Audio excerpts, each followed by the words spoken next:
klienci, którzy są niezadowoleni z usługi SEO, najczęściej mam wrażenie, są niezadowoleni właśnie przez zły proces handlowy i przez własną niewiedzę troszeczkę. Przychodzi klient i mówi, chce dogonić tego konkurenta, wskazuje, że on chce być blisko tego konkurenta, a my mówimy dobrze, ale musimy stworzyć powiedzmy 300 nowych kategorii, Tak. 600 opisać, zajmie to nam tyle i tyle czasu i tyle znaków, więc musisz zapłacić X, a klient wtedy mówi, no tego X nie mam połowę mniej.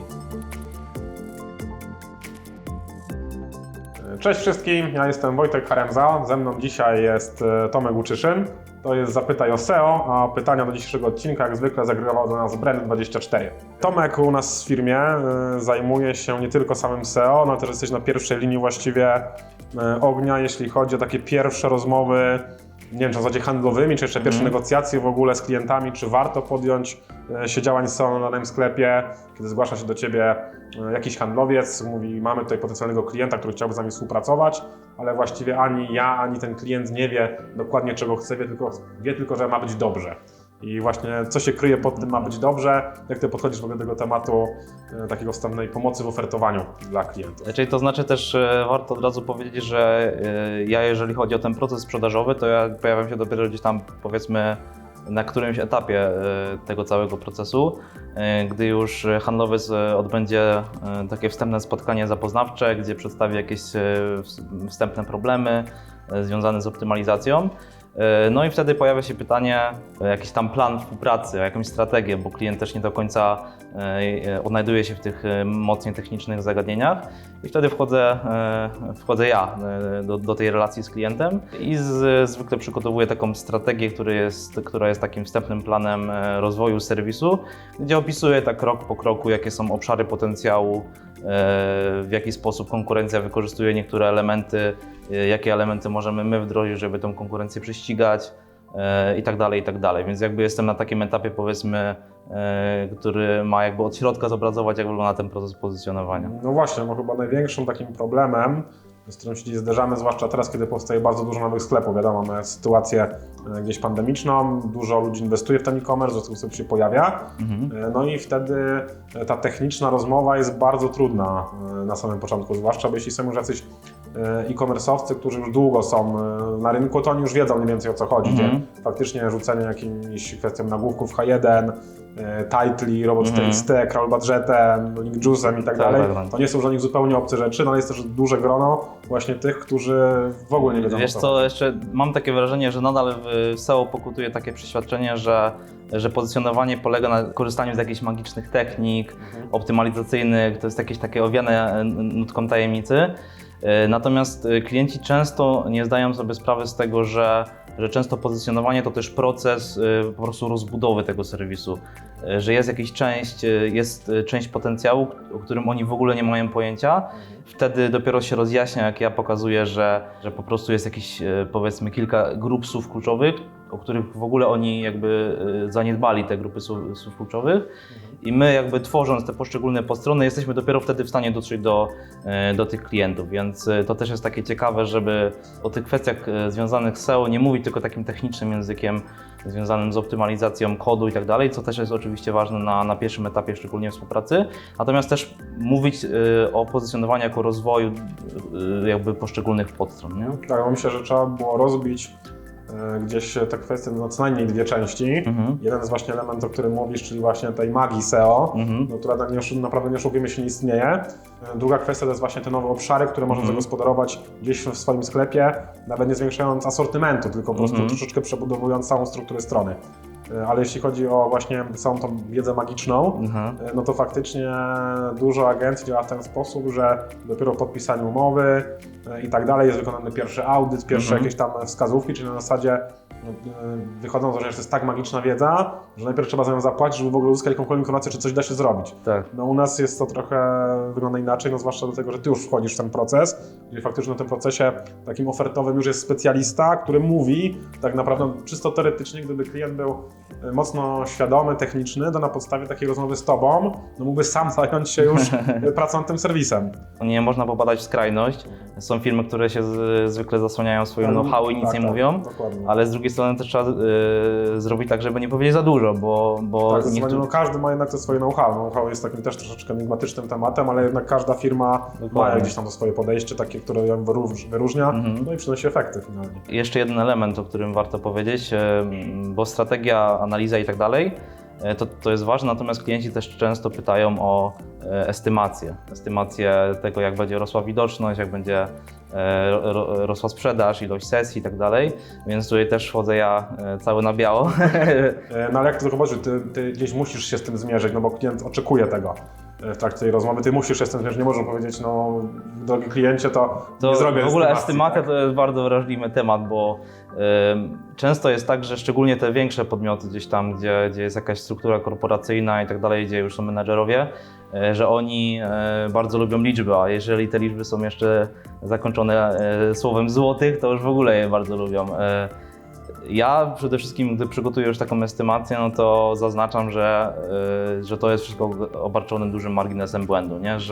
Że potraktujmy to bardziej jako jakby jakiś rodzaj potencjału w branży, potencjału przychodu, potencjału wzrostu i tak dalej, a nie jako coś, co my gwarantujemy, no bo jakby też nie jesteśmy w stanie odpowiadać za to, co się dzieje w 100% tej wyszukiwarce i to jest tylko pewna prognoza. Natomiast zdarza się, że takie estymacje wykonujemy, ale to też trzeba podejść do tego indywidualnie i na pewno przydatną rzeczą jest, jeżeli klient powie, jakiego konkurenta chce gonić. Jeżeli my nie mamy konkurenta, jeżeli nie mamy punktu odniesienia, to tą estymację na pewno jest zrobić ciężko. Tak, no tak samo podobnie jest w momencie, kiedy faktycznie nie ma tego konkurenta, no bo klient jest już liderem w branży, tak? No, dokładnie. Wtedy jest bardzo trudno, no wtedy raczej ta estymacja polega na tym, co musimy zrobić, żeby utrzymać tą pozycję Albo są lidera. takie branże, gdzie znowu gdzie nie ma jeszcze konkurencji, one dopiero są jakieś zagadnienia, które się dopiero tworzą, nie? Więc tak, też wtedy w ogóle ciężko estemować, bo nie mamy nic do porównania. Dokładnie. Właściwie, jest to typowo różnienie słów. No ale tak jak mówisz, kwestią taką podstawową jest właśnie zagospodarowanie gdzieś tego potencjału i ten potencjał możemy go sprawdzić na dwa sposoby. Raz, no to jest poprawienie pozycji tych fraz, które już są, no ale chyba tym najciekawszym elementem, z którym najczęściej chyba klienci przychodzą, my pracujemy na dużych e-commerce, które już raczej mają te pozycje, mają ten ruch, no ale to jest właśnie rozbudowa tego potencjału, nowe słowa kluczowe.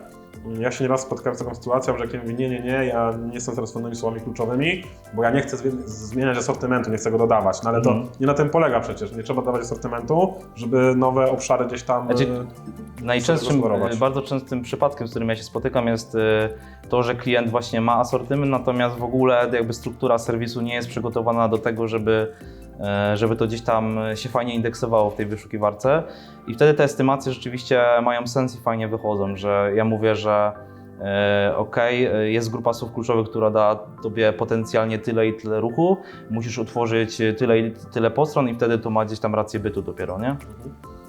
Jakiś przykład miałbyś może takiego ciekawego rozbudowania właśnie tego grupy słów kluczowych?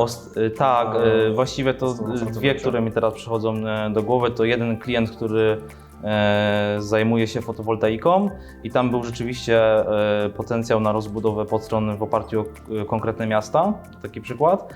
I drugi temat no to przewoźnik, który dostarcza usługi przewozu z miasta do miasta i w ogóle jakby nie było tej całej struktury tych podstron, żeby to się indeksowało w wyszukiwarce i wtedy ta estymacja fajnie pokazywała, jakiego ruchu klient może się spodziewać, jeżeli te powiedzmy kilkaset nowych podstron powstanie, zostanie opisane, zoptymalizowane, podlinkowane, to wtedy fajnie naprawdę wyglądało. Tak i faktycznie to potrafi bardzo szybko złapać fajny ruch, no bo jednak Google fajnie reaguje na takie, zwłaszcza jeśli są jakieś lokalne usługi, gdzie faktycznie fotowoltaikę nie kupujemy wirtualnie, tylko w konkretnym miejscu chcą, żeby została zamontowana. Jeszcze ważna rzecz, że często te podstrony jakby są dostępne dla klienta, tylko one są oparte na filtrach, tak? I się nie indeksują. Tak, dokładnie. Tutaj znamy ten problem, chyba każdy z branży, że no, z filtrami jest duży problem, jak robić to na stronach statycznych.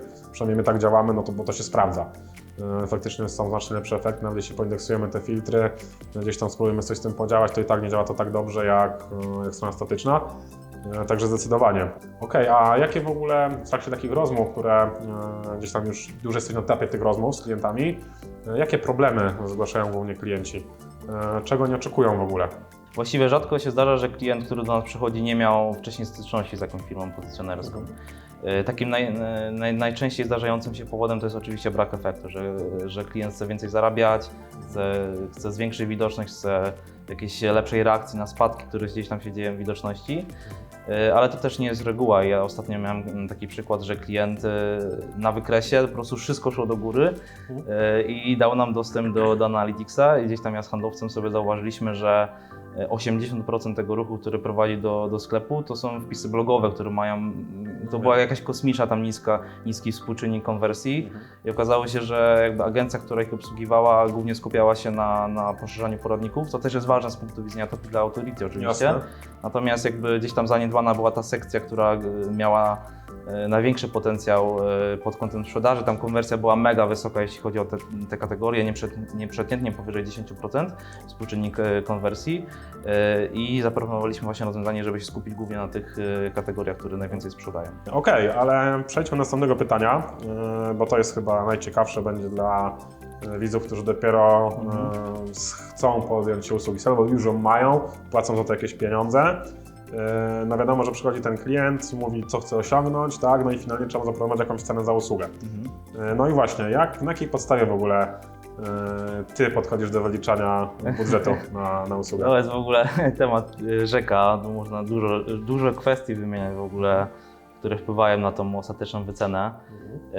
No ale żeby sobie to jakoś uporządkować, to na pewno w pierwszej kolejności trzeba zwrócić uwagę, czy to jest jakiś duży sklep z dużym potencjałem na rozbudowę i tak dalej, czy to jest jakaś mała strona usługowa. Tak dalej branża, w jakiej działa, czy to jest branża jakaś tam konkurencyjna, czy to będą meble, gdzie tych konkurentów jest już bardzo dużo i działają od dłuższego czasu.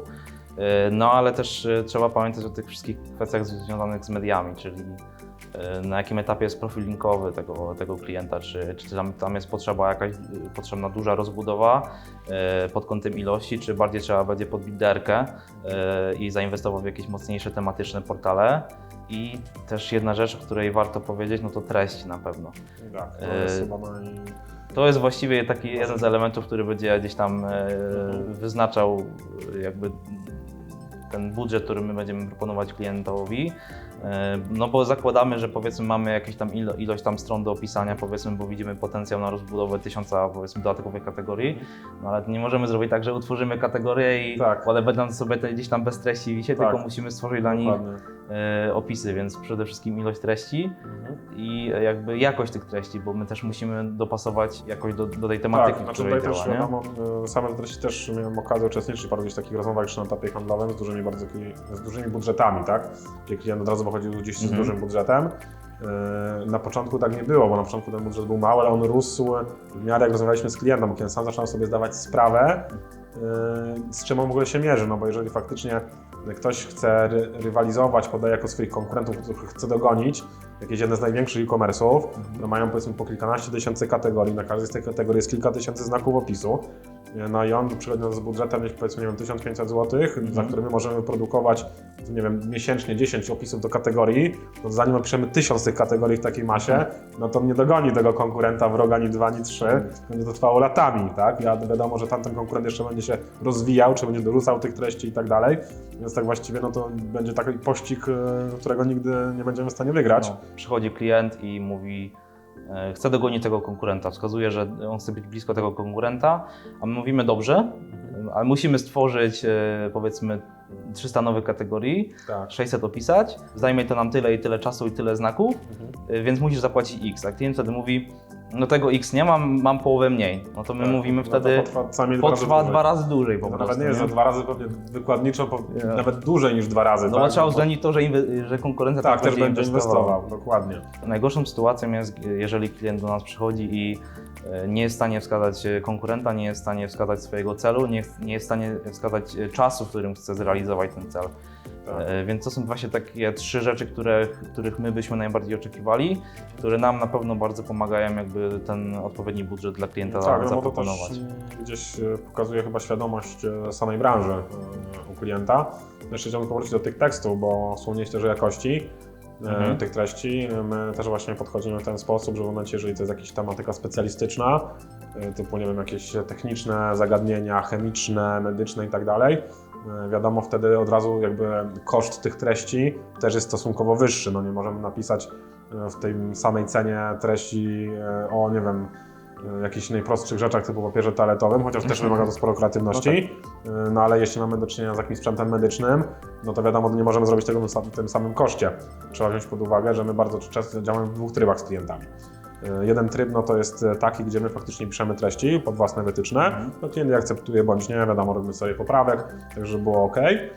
No i drugim elementem jest ten, którym klient po rozmowach z nami dostrzega faktycznie to, że no my napiszemy te treści, one nie będą tak specjalistyczne, może weźmiemy ludzi z branży, tak, specjalistów, to nigdy nie opiszemy tego tak, jakby klient sobie tego do końca życzył, no bo to on jest specem w tej dziedzinie. Wtedy faktycznie dochodzimy często do wniosku, że to my będziemy dawali wytyczne po prostu tych treści, a klient będzie je sam pisał. Wtedy wiadomo, koszt jest troszeczkę niższy, no bo to wyprodukowanie spada, ale myślę, że to sprawia też, że klient jest bardziej zadowolony z samej usługi, bo myślę, że taką największą kością niezgody chyba w większości agencji, jeśli klienci są oczywiście świadomi, no to jest właśnie kwestia tego, że te teksty często nie spełniają oczekiwań, bo klient ma wrażenie, że ma po prostu z agencją, z redakcją właściwie, tak? No, mamy copywriterów, a nie redaktorów. Dokładnie. Nie? O tym też trzeba pamiętać. No i też zawsze gdzieś na etapie handlowym już klientów o tym informujemy. Nie? Żeby podsumować, no to najważniejszymi czynnikami, które mają gdzieś tam wpływ na finalną cenę wyceny danej usługi, no to jest czas, który no, estymujemy sobie, trzeba będzie poświęcić na jakieś analizy głębsze tego tematu, różnego rodzaju researche, ocenienie kosztów link buildingu w skali takiej no, długofalowej. Wiadomo, że link building to jest proces, no, ale musimy sobie założyć, że jeśli chcemy wydać powiedzmy, nie wiem, 1000 zł czy 2000 zł miesięcznie na linki, no to musimy to w cenę rzucić, tak samo musimy marżę sobie doliczyć do tego. Wiadomo, na agencji nie pracuje darmo, musi zarobić, tak? Więc sama cena, no plus do tego marża, do tego ilość treści, które trzeba zrobić na podstawie gdzieś właśnie chociażby konkurentów, no i robocze godziny, które poświęcimy na samą realizację. Tak, no mniej więcej jesteśmy w stanie oszacować na podstawie tych wstępnych danych, ile czasu miesięcznie trzeba będzie poświęcić na obsługę strony, no bo też klienci często nie są świadomi tego. To nie jest tak, że specjalista cały dzień siedzi, patrzy na ich sklep i coś tam robi. No, my wykonujemy analizę, planujemy konkretne wdrożenia, my sobie timeline tych wdrożeń, wdrażamy, sprawdzamy, wdrażamy, sprawdzamy, analizujemy. To jest gdzieś ten proces, no i my jesteśmy w stanie liczyć ilość roboczo-godzin. No wiadomo, sama robocza godzina już zależy też od specjalisty, który takim tematem się zajmuje, no bo jeżeli mamy do czynienia z bardzo dużym e-commerce'em, gdzie jeden mały błąd może spowodować naprawdę duże szkody, no to wtedy wiadomo, ten specjalista musi być na wyższym poziomie, on jest też lepiej wynagradzany, no bo odpowiedzialność na nim która na nim spoczywa, jest znacznie większa. Także te elementy na pewno wchodzą w grę i ja myślę, że już tak finalnie podsumowując, klienci, którzy są niezadowoleni z usługi SEO, najczęściej mam wrażenie, są niezadowoleni właśnie przez zły proces handlowy i przez własną niewiedzę troszeczkę. No wynika to z tego, że jeżeli ktoś faktycznie chce być liderem rynku i może przeznaczyć 1000 zł na SEO w bardzo konkurencyjnej branży i agencja podpisze tą umowę, on nigdy nie będzie liderem tej swojej branży za te pieniądze. Myślę, że możemy się z tym zgodzić, że do tego po prostu nie dojdzie. Nie ma najmniejszych szans, żeby tak się stało. Musiał być naprawdę jakiś mega kreatywny marketing, growth hacking zastosowany. Że trzeba być po prostu uczciwym na etapie gdzieś tam tych, wiadomo, zdarzają się przypadki, gdzie zostaje sprzedana umowa na frazy typu elektronarzędzia ze sklepem, który dopiero zaczyna. Tak. To jest tak naprawdę jakimś nieporozumieniem. Tak, pozycjonujemy za 50 zł za frazę, która jest mega trudną frazą, bardzo marżową zresztą. Więc trzeba czasem powiedzieć, że no sorry kliencie, ale w tym budżecie niestety nie jesteśmy w stanie się tą zaopiekować. Nie? Tak, faktycznie, no bo to potem prowadzi do tarć na linii klient-agencja, no bo my z góry wiemy, że nie damy rady w tym budżecie nic zrobić, no klient wszystko chce współpracować, umowa jest taka podpisana, my wiemy, że nic się nie uda, klient żyje gdzieś w takiej bańce mydlanej, który czeka codziennie, może dzisiaj, ale to się nigdy nie nastąpi. To jest taki najczęstszy sytuacja, kiedy dochodzi do tarć na linii właśnie klient-agencja, gdzie był niedostosowany budżet albo jakieś obietnice zadeklarowane nie do spełnienia. Okej, a jakie są w ogóle takie najczęstsze obawy klientów, jak gdzieś pewnie już są to takie rozmowy, schodzą już takie bardziej troszeczkę luźne tematy, kiedy zawsze jest ten small talk, rozmowa o tym, co było wcześniej w jego historii i tak dalej. To oni na pewno pytają o różne rzeczy, mają jakieś obawy. Wiesz co, jeśli chodzi o najczęstsze pytania i to się też łączy z obawami, to wydaje mi się, że takim częstym pytaniem jest, czy my jesteśmy w ogóle w stanie pracować na platformie, na której jest klient, nie? I to jest właśnie jedno z takich częstszych pytań. Klient po prostu pyta. Ja wtedy przygotowuję często taką listę rzeczy, mam przygotowaną taką listę rzeczy dla niektórych platform, na zasadzie must have i nice to have, które trzeba wdrożyć i odhaczam sobie po prostu, że ta i ta platforma daje możliwość tego wdrożenia, to jest must to have, fajnie, że to jest. Tego nie ma, to jest nice to have, bez tego sobie poradzimy, ale jest możliwość wdrożenia, bo mamy dostęp gdzieś tam do kodu. Jeżeli klient dostaje taką listę, jeżeli on zdaje sobie sprawę z tego, jakie są ograniczenia na tej platformy, to wtedy też czuje się taki bardziej bezpiecznym, bo wie, że my już z góry wiemy, że będziemy w stanie... Tak, co będziemy w stanie zrobić. Bo nie dojdzie do takiej sytuacji, że później agencja powie, wiesz co, nie zrealizowaliśmy tego celu, bo Właśnie... nie mogliśmy wdrożyć zmian. Nie? Tak, dokładnie. Dokładnie to jest gdzieś chyba największy problem, gdzie jest audyt, tak, płacimy za niego kupę kasy, z mnóstwo tych poprawek, nagle się okazuje, że właściwie nie 3 można wdrożyć i no trudno, tak, wydarzyło się, chociaż ja też jestem zwolennikiem tego, żeby w audytach, nawet w momencie, kiedy my wiemy, że nie jesteśmy w stanie wdrożyć tej zmiany, no klienta trzeba poinformować, że należałoby taką zmianę móc wdrożyć, tak? No, platforma nie pozwala, ale klient powinien mieć wiedzę, dlaczego czegoś nie możemy wdrożyć i jak poważny jest to błędem. Znaczy trzeba też zdawać sobie sprawę z tego, no, często jest tak, że platforma nie umożliwia czegoś, wdrożenia czegoś, natomiast gdzieś tam po kontakcie z supportem można to wdrożyć, tylko trzeba po prostu gdzieś tam dodatkowo się wysilić, więc na pewno świadomość tego, że niektóre rzeczy można wdrożyć dodatkowo jest potrzebna. Też zdarza się, że klient prześle po prostu mi dane dostępowe do swojego gdzieś tam systemu. To jest najlepsza sytuacja, to jest też fajna sytuacja. No. Można zobaczyć, co się dzieje. No. A często się zdarza, że klienci gdzieś po takim wstępnym Twoim audycie i sugestiach pytają na przykład, ok, mam tą platformę, ale czy może powinienem zmigrować na inną? Tak, to jest w ogóle częste pytanie. Często jest tak, że klient jest już na etapie, gdzie wie, że po prostu będzie migrował z różnych powodów, marketingowych również, i pyta nas po prostu, jaką platformę jesteśmy w stanie mu polecić. No to wtedy ja, jakby bazując na swoim doświadczeniu, oczywiście dopytuję, czy ma jakieś wsparcie programistyczne, czy nie, tak, bo to też trzeba dopasować. Tak, bo to trzeba dopasować do konkretnej branży, do konkretnego klienta. Wiadomo, że nie polecimy Prestę komuś, kto w ogóle nie ma żadnego technicznego pojęcia ani wsparcia. Dokładnie, bo no to się może źle skończyć. Faktycznie na przykład przy Preście możemy bardzo dużo pomóc na etapie gdzieś tam współpracy z klientem, ale no, my staramy się być na tyle w porządku, że przewidujemy to, że ok, klient może po jakimś czasie zrezygnować ze współpracy z nami z różnych powodów, no i wtedy zostaje właściwie na lodzie z tym sklepem, no bo nikt mu nie pomoże już i będzie problem, więc to też trzeba przewidzieć. Bardzo dobrze, że tak się dzieje. No ja też myślę, że dużo platform e-commerce'owych coraz bardziej wychodzi tak prokliencko i proagencją SEO i oni jednak zdają sobie sprawę te platformy, że agencje SEO, agencje marketingowe mają dużo do powiedzenia w tej kwestii. Że jednak klient się na tym opiera, bo klient z reguły przychodzi nas z pieniędzmi, jakąś pulą pieniędzy i to jest zawsze to moje powiedzenie, zróbcie tak, żeby było dobrze, dogadajcie się z kim trzeba, zmieńcie co trzeba i tak dalej.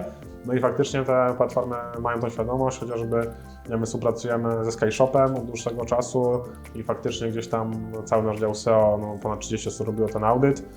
Dla nich systematycznie gdzieś wdrażają te zmiany powoli, oczywiście z głową, żeby nic tam nie popsuć. I faktycznie widać, że no, nie tylko też oni, ale też na przykład Shopper wprowadził w końcu, pamiętam, nie wiem, to było z półtora roku temu, kiedy Shopper w końcu wprowadził możliwość przekrywania 301. To było zbawienie, to chyba wszyscy tak z ulgą. Branży SEO w końcu można było zająć się tymi sklepami tak naprawdę na porządnie. I widać, że no, też Shoppery poszły w wynikach, jak sobie tak analizuję platformy mniej więcej, które rosną, no to faktycznie od tego czasu widać było, że można było z tym Shopperem więcej zdziałać, co było całkiem fajne. Także no, platforma bardzo ważny element. Znaczy, jeszcze wracając do tego, o co pytają klienci, no to na pewno pytają o case study. Najlepiej, żeby to było jeszcze case study oparte na platformie, na której działają. Zdecydowanie. Zdarzają się takie, wtedy no, tutaj wchodzi handlowiec i pokazuje jakby, bo tak, no tutaj też jest zawsze problem niestety z tymi case study, bo jednak takie najbardziej spektakularne case'y, no my nie możemy ich pokazywać, bo klienci najczęściej się na to po prostu nie godzą, a case-based domeny, no to cała chyba branża SEO wie, że to nie jest case, tak, bo można w Paincie sobie wyrysować wykresy i będzie super, tak? I nikt mi nie udowodni, że to nie jest prawdziwy sklep, także domena musi być podana, ale niestety dla nas to jest gdzieś tam fajnym elementem, że klienci nie zgadzają się na to, no bo oni uważają współpracę z nami jako przewagę konkurencyjną. Oni by nie chcieli, żeby ktoś się zgłosił do nas, żebyśmy my jeszcze go obsługiwali z tej samej branży, bądź podobnej nawet branży, bo on też może sobie myśleć, że okej, teraz mam powiedzmy armaturę, ale w przyszłości chcę mieć też meble, tak? Więc Tak. nie polecieć też sklepowi meblowemu, bo chciałby współpracować z nami też w tym zakresie. Także no to jest duży problem, ale no jest paru klientów, którzy faktycznie podchodzą do tego bardziej tak liberalnie, że tak powiem, i zgadzają się na udostępnienie tych danych. Takie pytanie jeszcze, które mi się ostatnio trafiło, ciekawe, no to wykonałem telefon do klienta, bo chciałem tam porozmawiać, jak miał jakieś pytania w mailu. No i zaskoczyło mnie trochę pytanie, raczej zaskoczyło, no w sumie nie ma się co dziwić, no pytał, czym się możecie wyróżnić, nie? To też jest właśnie takie ciekawe, no to wtedy mówię, możemy, bo mamy analizę logu, mamy audyt UX, mamy własny dział tam copywritingu, techniczny i tak dalej. I wydaje mi się, że klienci też coraz częściej szukają firm, które są w jakiś sposób się w stanie po prostu wyróżnić, dać coś dodatkowego, a nie, że tylko będą, każdy przeprowadza analizy, każdy robi optymalizację, ale co możecie dać więcej, nie? W czym jesteście lepsi, Tak, nie? tak. No, coraz bardziej też chyba dlatego nas powstała z tej potrzeby właśnie usługa SEO 360, gdzie faktycznie mamy cały nasz program 360 pozycjonowania, gdzie klienci mogą do niego wejść, dostają gdzieś tam cały pakiet możliwości, łącznie z dzwonieniem, z kolami różnymi, landingami do coli, z usługą serwerową, tak? Mamy też usługi serwerowe dla klientów. Także no tego jest sporo, audyty UX, właśnie współpracy z e-commerce'ami. Przecież mamy też naszym partnerem, który bardzo fajnie współpracuje z naszymi klientami, Idron chociażby, który faktycznie wbija te koszyki, bardzo fajny machine learning do właśnie upsellingu, cross-sellingu i tak dalej. Także no, to są te elementy właśnie, na których klientom chyba mi się wydaje mocno zależy. Kolejne pytanie mi się już okej, przypomniało tak, z klienta. zdecydowanie. Czy jesteście w stanie prowadzić mi działania w social media i Tak, no nie jesteśmy i AdWords? No to wtedy mówimy, no my jesteśmy najlepsi na świecie w SEO. Tak.